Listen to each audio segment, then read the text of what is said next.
What's up? What's up, my financially intentional people? You guys are in for a treat because both you and I are going to be learning today because we have a special guest here.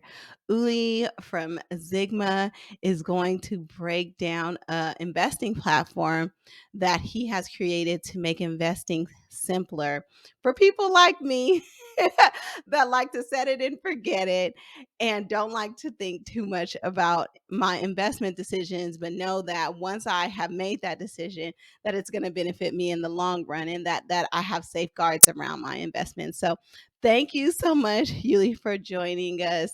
I really appreciate you being here and looking forward to diving into this conversation that I know will be a value add to people who are just like me, newer to the investing world, but really want to utilize tools that can help them make really good investment decisions. So, welcome. Thank you, Nasima. Nice. Thank you for having me. Of course, of course. So let's start off kind of with like your background because I'm always interested in what got people interested in like the money space and what introduced you into this world of investment, and then you to go beyond and create this really robust tool with over 22,000 users. So, how did you get started investing? I'm smiling because it's actually a funny story. So I was doing military service in Germany, back in Germany. And back at the time, there was no mobile phones, no tablets. So I was very, very bored. And luckily, some guy had a subscription to a newspaper. So I would read the newspaper, sports. And I was like, what do I read next? Just kept on reading. And I ended up, reading last, economics. And at the time the stock market was going up, so it was kind of interesting. Every time it was going up, it was late 90s. And so I realized, you can actually make money by owning shares in good companies, and that kind of stuck. There are good companies out there for whatever measuring stick you take, whether it's return or impact or good stewardship. And the stock market allows you to own a share in those companies, and that's really what I like about investing. It's as simple as that. Yeah, like that's very interesting is that you're just like, well, I needed something to read, so I might as well read about the stock market. So that's cool. But you were in Germany at that time. In Germany, is the military compulsory for people for of a certain age? Not anymore. So, but I got stuck. It was abolished after I left. But it was when you Yeah, were it was. younger. Oh I had to wow. give away 10 months of my life. 10 months. Well, it was under Hmm. a year. It's not too bad. But so you were in the military in Germany. Was that before or after you went to school in the States? No, I was already promised a tennis scholarship in the United States. I was just sitting there and wanted to go off, and I had to postpone by 2 semesters, unfortunately, which was really when you're like 19 years old and you just want to go off to college, and I had to sit there in an office and do nothing. So that was kind of tough, but I got over it. Right. So when did you actually start like personally investing? At the time, so my grandmother gave me a few thousand euros in Germany at the time, and I invested that. And without really knowing what I was doing, I kind of doubled it because the stock market was just going crazy. It was not at all my skill or anything, and that was really helpful for college, which followed right after. So I got off to a good start. That obviously gave me a favorable view on investing. And then in college, when I finally figured out what I wanted to do, I got an economics degree. So I sort of got still that view of how the economy works. And there are companies that create value for the stakeholders. So that sort of kept on encouraging me in investing. I like that. But, oftentimes economic degrees, finance degrees, all of those things don't necessarily translate over into your personal finances. Like, but I like that you took that. Okay, you use that as an opportunity to explore companies that were actually doing well. And then that in turn kind of made you make decisions around your investments. And so I just want to emphasize that, because it's not because you had an economics degree, because I know a lot of people who have finance degrees, economic degrees, and their personal finances and investment portfolios are like nothing, right? But you were able to turn that degree into something that helped you with your personal finances. And I like that you were investing at 18, and kudos to grandma for giving you that money, because I mean, like, a lot of us would be blessed to have a couple thousand euros to invest. But like, I think it was fortunate at the time that you got into the market that you could kind of just plug it in anywhere and you saw Yeah. those good returns, which is not guaranteed. It's not that common, but yeah, it was definitely a sign of the times. Yeah, let me add to that. It's very important that I went off to college late 99, so just before the internet bubble, crash. And so, I was able to take, ride some of the way up, and then I get out because I needed the money, frankly, for paying for room and food in college. So I sold all my investments, and I made a little bit of a gain, and it was luck, a lot of pure luck. But that doesn't take away from the fact that there are many great companies and brands out there that we encounter every single day, right? Whether it's whether you like Starbucks, or whether you like the Olive Garden, or a lot of those companies are publicly traded. So if you like the brands, if you like what they're doing, chances are they're going to create value for their shareholders over time. Yeah, actually, that's how I teach my kids about investing, is that, at a very early age, they're able to recognize and start identifying with brands that they really like and things that they really like. And so to teach them to not just be consumers of those things, I say, well, if you really like it, then you got to put some money behind it. Like, you have to be an owner in this company. And so that's, give them a Yeah. certain amount of money a month, and they get to pick whatever they want to buy stocks in. And it's just a little bit of money. It's not like Mhm. they have their college fund and then they have their retirement fund. But this teaches them, number one, how to invest, how to pick companies that you really like, and actually how to track those companies to see, like, there might be something worth something to you, but is it worth something to everybody else? And kind of learning those lessons. And my kids are 4 and 8. So just making it very age specific. But yeah, I like the way that you said that. Like, if are companies that you really, really like and you support, then it kind of makes sense that you're investing in those companies. So you exited out of your positions in, like, right at the perfect time, not because you were timing the market, but just because you needed that money Yeah. to fund your education. But what caused you later in life to create Ziggma? And I'll have you explain what Ziggma is, but what took you to that point? Was it something that you have been working on? Is it something that, like, was a passion project for you while you did other things in economics, or was it just your main focus after you came out of school? No, I just kept, on investing, with a very basic approach that I was describing.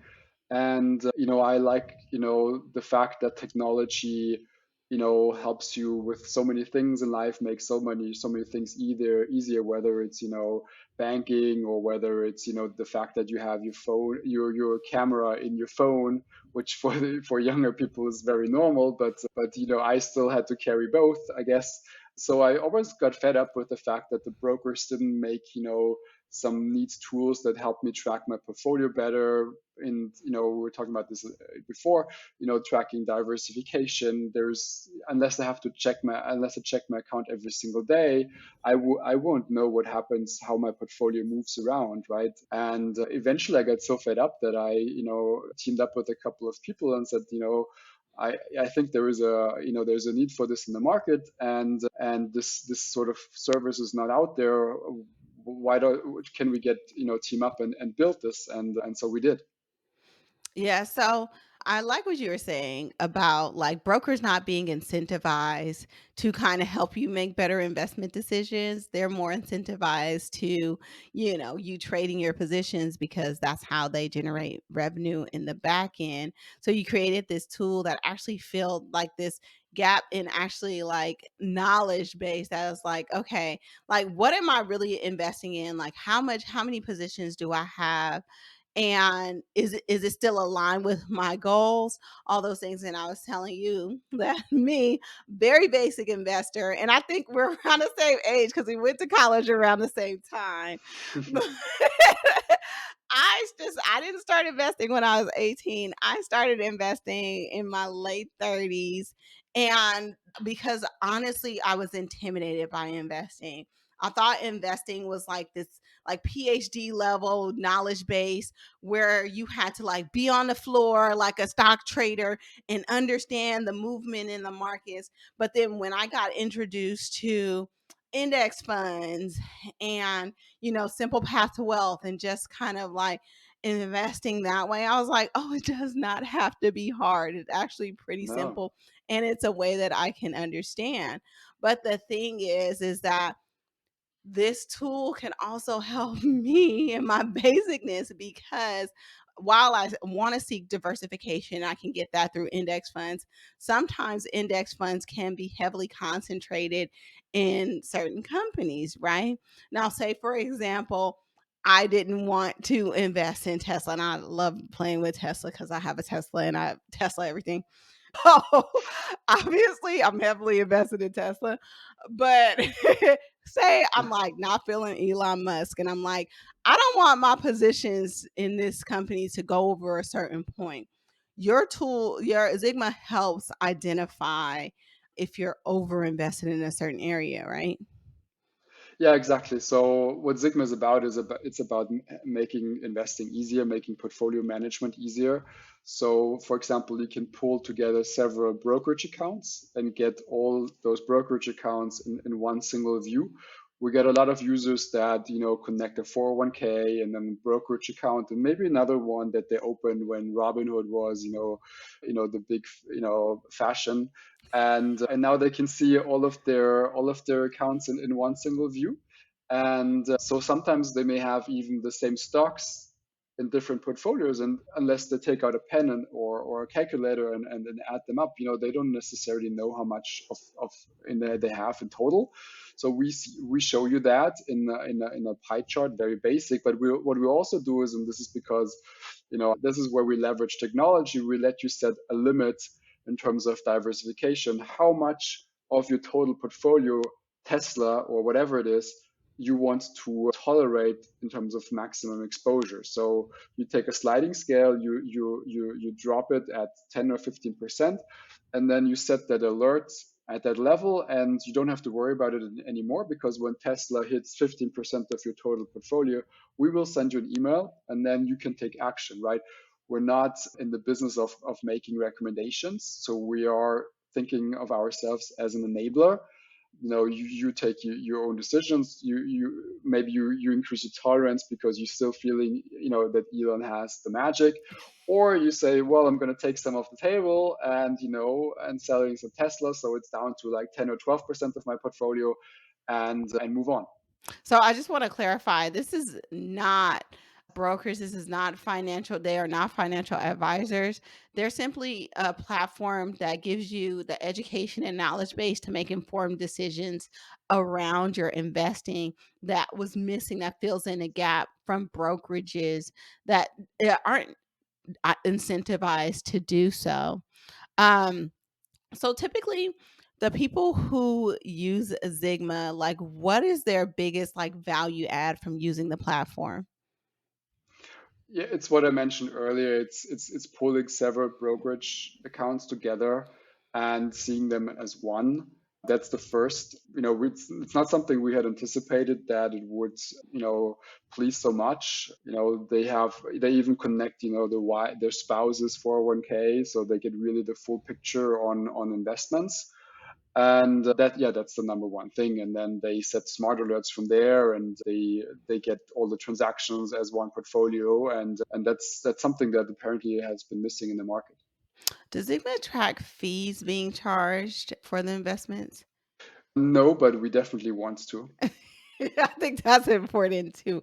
A lot of times people don't understand the fees associated, and sometimes like they can pick an ETF that's less expensive within certain brokerages. Like, for example, Fidelity has like a total stock market index fund. But if you go to Fidelity and you buy a Vanguard fund, you're going to have a fee associated with it. And a lot of Yeah. people don't know that. So I was just wondering if you guys had that feature, because I think that would be a bomb feature, but not We trying to make you do we have extra work.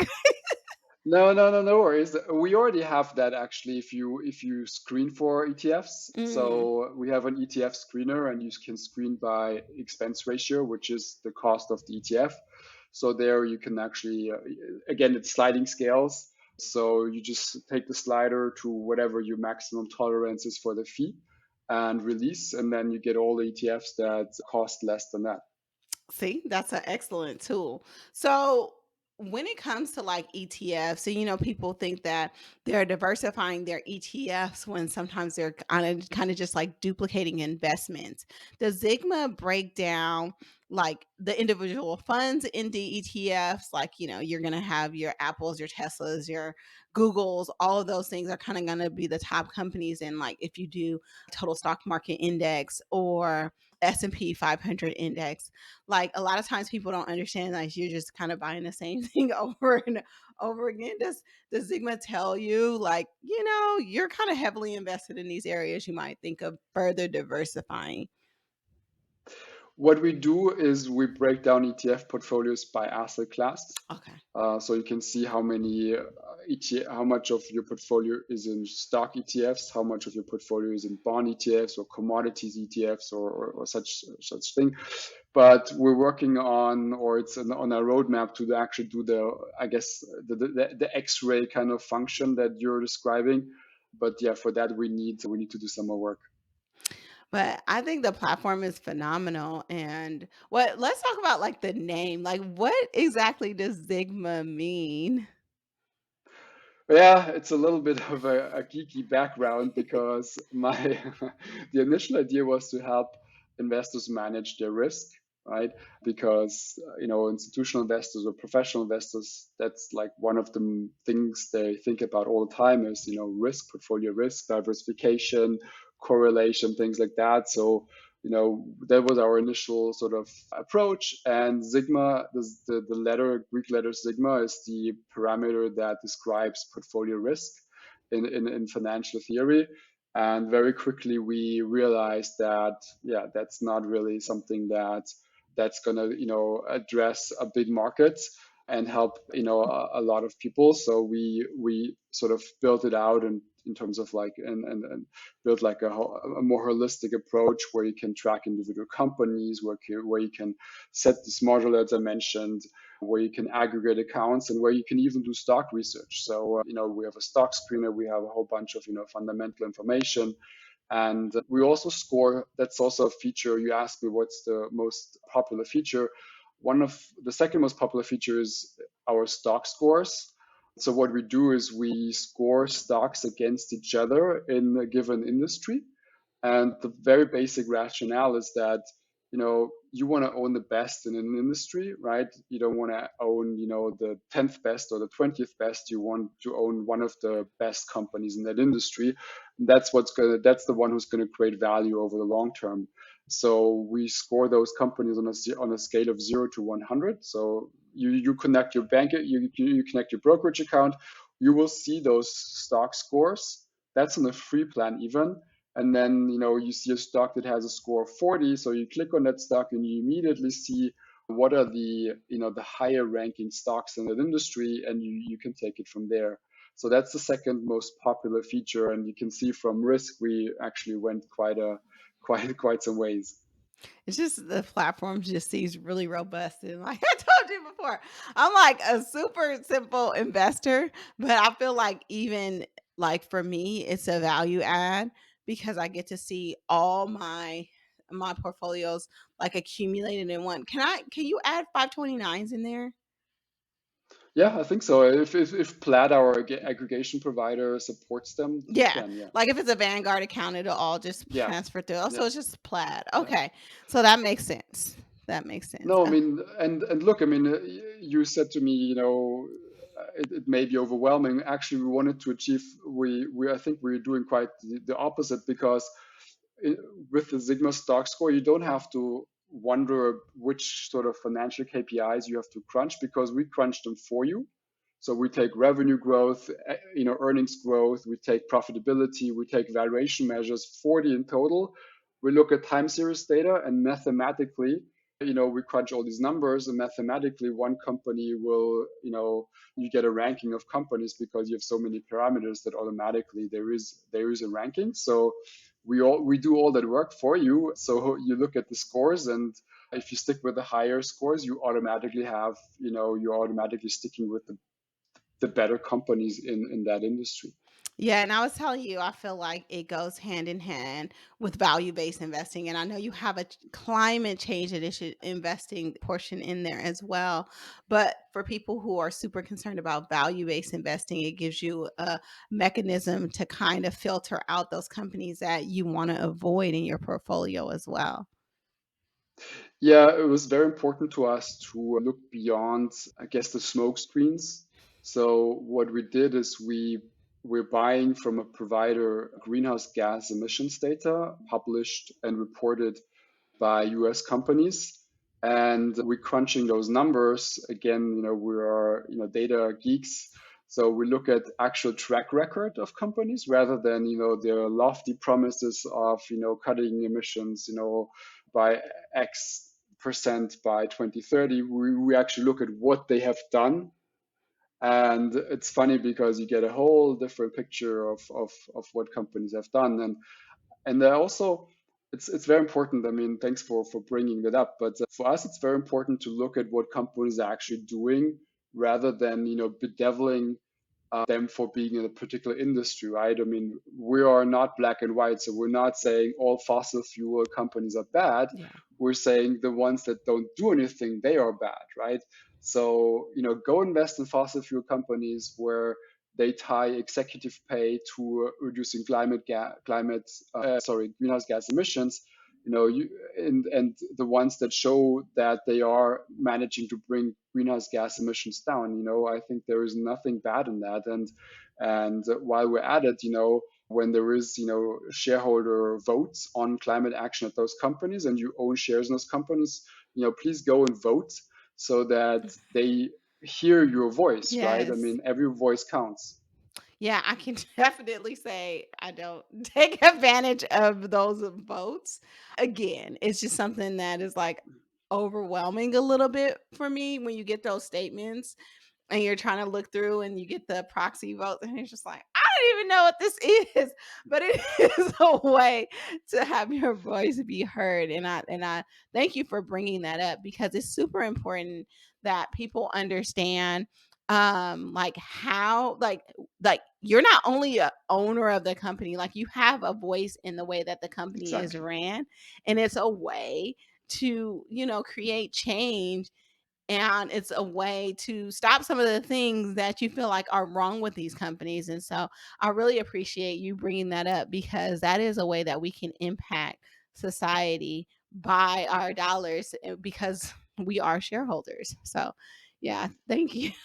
And I'm going to start doing Yeah, that more.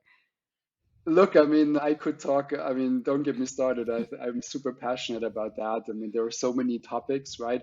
And that's really where you can have impact. And if obviously it's already a good start if you shift your company into ESG funds, but sometimes they're not what they are made out to be. But when you own shares and there are shareholder resolutions on fair pay, on gender equality, equality in general, corporate governance, or climate change, then it's very important that all of us shareholders actually vote our shares. And I understand that it's very hard to keep up with that and track that. And I can give you a scoop that we are working on that to make Hey. that easier and cover deliver the information to those shareholders. Because when you connect your brokerage account, we can inform you. We know that you own those shares, so we can inform you when there is a relevant shareholder resolution. Because look, me as well, I'm very mindful of this topic. But as you say, the brokers don't really. It's not really their business to provide that information. So like a lot of times, I'm not even aware that there is a shareholder resolution on executive pay or something like that at a company where I think that the guy is actually overpaid, and I would want to vote against his pay package, right? So yeah, so we're working on that. Yeah, I think like we always look at ways in which we can influence change. And I wouldn't necessarily say invest in a company that you don't believe in so that you can influence the change. But there are some companies that, we do typically support that we feel like can be run more efficiently or can be, have more equity as far as pay or be doing better with the climate. So I really feel like with the environment. So I really feel like is a way to like really really affect change, and a lot of people always oftentimes feel helpless, like what can one person do? Well, if you have investments you can actually do a lot. Like your voice actually matters, especially depending on how many shares you have. So yeah, Yeah. I think that's great. I'm glad that you're passionate about it. I'm glad that you actually are, you have that or you're working on that, or is that live available right now on the platform? No, we're working on that. Yeah, So okay. only 11% of investors actually vote their shares. So Wow. yeah, we want to, That's an help to interesting change that and statistic. Yeah. bring it up. And so yeah, so we're looking at covering, shareholder resolutions. It's not a very difficult feature to build, and deliver that information out to shareholders who are inclined to vote the shares. Yeah, I love that. Talk to us about like how can people access Zigma? First of all, I just want to applaud you for the incredible growth that you've had on this platform. First of all, you've only been around for less than a year, and you have like so many thousands of users, and the assets that you guys can see are like in the billions. So I'm just like super impressed by that. But how can your average everyday, nurse investor like me access the platform? And like, I know it's simple to access, but can you walk us through like the process and then the different tiers in the of services that you have? Yeah, for sure. I mean, like you said, signing up is very easy. You just have to enter a name. You can even make up a name and enter email address, and so that you can send you the alerts for your if you enter smart alerts or set up smart alerts. And I guess the first step to do is, I mean, there are many ways to get started, but the first step to do is to link your brokerage account really, so that you can benefit from tools that you are very likely not getting from your broker to manage your portfolio over time. So we're not looking to get you to trade. We're looking, to help you manage your portfolio better over time. So what does that mean? It means to help you stay diversified, to help you, stay in control of how your companies are doing. I mentioned the Ziggma score, so you can watch that. If a company that was originally an 80 now becomes a 40, a few months later, then you may want to look into that and look for better alternatives. It's very very simple. So you can monitor your portfolio better, and you can optimize your portfolio better, because you can switch out that company that gets a score of 40 with a score of 80. And you can also use the screener to easily screen for the best companies. You can use actually the Sigma score in the screener itself.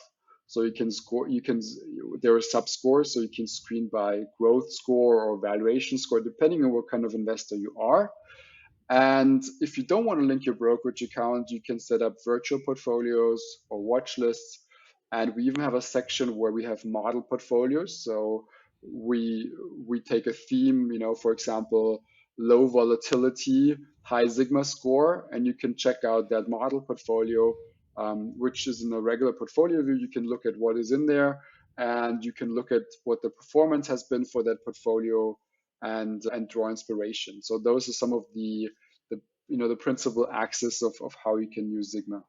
So I know that a lot of these resources are available for free, but you do have a pro plan or a paid tier. What's the difference in what you can access with your paid plan? With the paid plan, you can set the smart alerts. You can have full access to the Sigma stock scores. So you get on your portfolio you get the Ziggma stock scores, but if you want to see which companies are doing better, that is on the paid tier. And you get in the screener, you get to save your screeners, for example, or you get to use preset screeners, things like that. You also get to use the portfolio simulator. It's also a very important tool because you can actually see what will happen to your portfolio when you want to do a trade. So you simulate your portfolio. What happens to my largest position? What happens to my portfolio quality? Things like that. So those are the premium features. They are available if you take a monthly plan. It's 9.90 per month, and if you sign up for a year, it drops to 7.50 a month equivalent. And there's only one premium plan. Wow, that's a lot of access to tools for a very reasonable amount of money. But in within Zigma, you can view all these things, but like to actually do the transaction, you still have to go through your brokerage to do it, right? You can't execute the transaction through Zigma, right? For now, it's also something that that is about to change, hopefully, but for now, yes. Wow, that's incredible. It's like everything I like think of, you're like, "Oh yeah, either I have it or we're about to do it anyway." So I love it. I love it. Like I said, it seems super robust, but also in a way that simplifies it for investors like me that don't like to think too much about my investments. But I think that this is an incredible tool that gives you the guidance that you need because oftentimes people, have that analysis paralysis and Yeah. they kind of get stuck and they're just like, well, I'd rather just not invest. Instead of not investing, just make very informed decisions. And I could see people, like, for example, can you break down for me, Uli, like how you would, if you have like large index fund positions, but you know that within the index funds, like there's a company that you don't like you can't necessarily parse out companies out of an index No. fund, right? So that index fund is set. How would you recommend if you are in a strong position in an index fund? How would you recommend kind of more diversifying in those areas that have that very high Sigma score?